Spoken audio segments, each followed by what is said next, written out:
Hey YouTube. Today I got a quick little video. I would like to kind of share my experiences I've had with the small stainless steel stove that I purchased.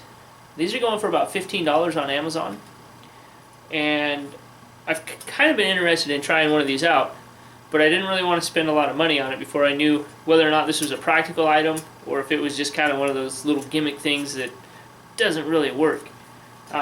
Basically, what I'm hoping is that this stove will land right in between the Esbit style pocket stove and something like my ETA Express canister fuel stove.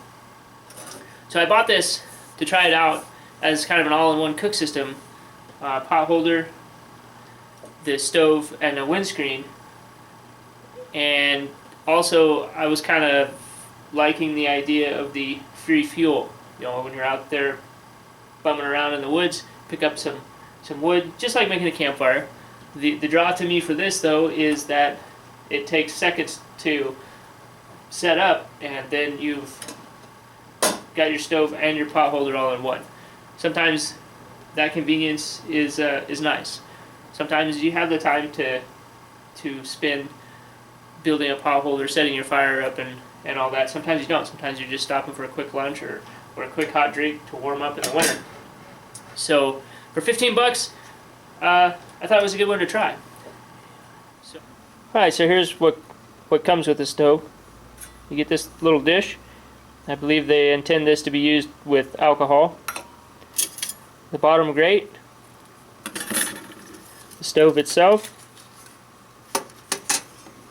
and a small little stuff sack, which is actually pretty nice because this thing gets pretty dirty, and you can just fold it up, put it back in the sack. Worry about cleaning it when you get home. I haven't used it with this. I don't use alcohol, so I don't even take it with me. This thing weighs 5.5 ounces, 4.8 ounces without the pan. It's 3.5 inches wide by 3.5 inches wide at the base, and 4.25 inches tall. Real lightweight. It's pretty robust. Can cook with as big a pot as you feel comfortable putting on here.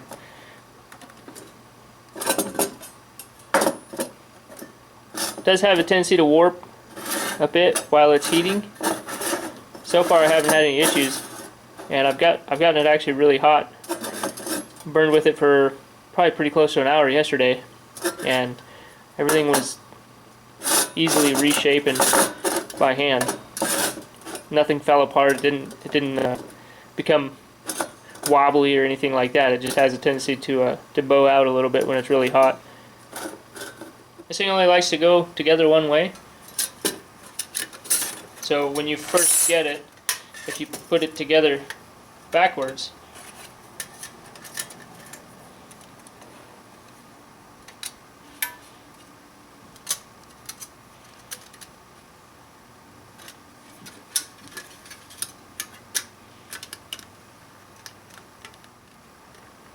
you can actually force it together the wrong way. And it's just because of the way the hinges are put on there, but it'll be out of square. I saw some complaints on Amazon about that, and as you can see, it makes it look like it was made out of square.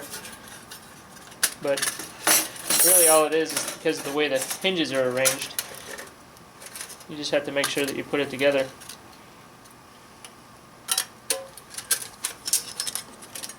It's the way that fits the best, and it should only take a couple seconds. You shouldn't have to struggle with it. Alright, so all in all, I'm really pleased with the versatility of this stove and the idea in general. I was a little skeptical about practicality. I also was worried about controlling heat level during cooking. Sometimes you don't need a full blast furnace, and sometimes you do, so you want to be able to change that while you're cooking. I was surprised it was actually pretty easy to do that, as long as you got a good coal base going with some larger diameter sticks, and you've got a nice little coal bed going in here. Then you could have a sustainable heat or add some smaller stuff to flame up quickly to increase your heat, bringing water to a boil, dropping it back down and simmering. It does require your full attention, though. This is not the kind of stove where something like this you could put a pot on to boil and then just go do something else while you're letting your food cook. Because it's such a small area, you're using such small fuel that it does have a tendency to burn through it pretty quick. So it does compare really well to this Esbit style emergency stove, with the added benefit of having a bigger firebox. I have burned wood in this, but it's not really that practical. It's a lot lower to the ground, and the fire's really close to the pot, so if you have a tendency to smother the fire when you put a pot on here. So this will work with alcohol. I don't have an alcohol burner. Alcohol soaked cotton balls to burn in it. It'll burn just like any other, just like this would with an alcohol burner in it. The difference is this actually is its own pot holder, so you don't have to make a step-up pot holder. As far as burning the Esbit tabs in here, this thing works just as well as this, even though it's a little higher up. I didn't notice any significant burn time increases with this over using this one. 2 tabs in this will boil 2 cups of water within 15 to 20 seconds on average of this. So not an issue there. Like I said, the main benefit to this style of stove is for only 2 ounces more of actual stove weight, you have the option of stoking this with wood. So now for some likes and dislikes. I like the light weight of this, 4.8 ounces, so under 5 ounces. It is really lightweight, packs down nice and flat, so it's not a bulky chunk like these fuel canisters in your backpack. Free fuel, I definitely like that. This stuff's not exactly cheap. It is pretty nice all in one package.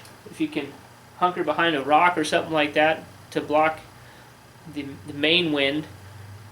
The 3 sides of this are actually completely without louvers, so you can angle this as needed to keep your flame out of the wind. And it's very adaptable for fuel. You can use the small cooking tabs, you can use alcohol, you can use wood, pretty much anything you can fit inside here. What I don't like, some things I would change, and maybe if I upgrade, these are things that I'll look for. Although it is really lightweight, it is a little flimsy, and I don't know exactly how long this will last. For the price, I don't think you can beat it. Actually, these right now, as I'm doing this review, are $12.99. So for the price, if it only gets me through this season, I'm okay with that. But when I go to upgrade, I'll probably look for something a little more heavy duty. The other thing I don't like about this is that the processing of the wood does take a little bit longer.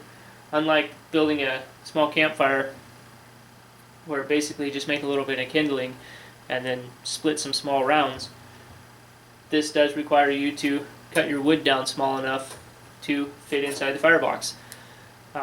That's kind of it's kind of an okay negative though in my mind, because the places that I would like to use this, for instance, yesterday I was out kind of in the arid scrublands, and basically all you have out there is sticks. So most of the processing I did was just by hand, and it went pretty fast and it was pretty easy. Also pine cones, things like that, perfect size for this. So a couple tips and tricks. This could cause an issue. Obviously on the Esbit stove it does. Now this stove you can turn in. It's kind of a nice little feature. With this, you've got some tent stakes with you.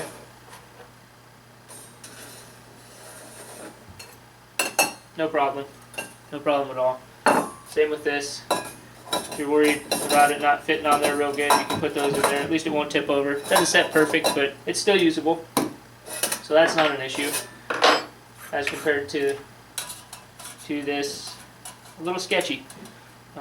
Of course, you can Do that with this stove too.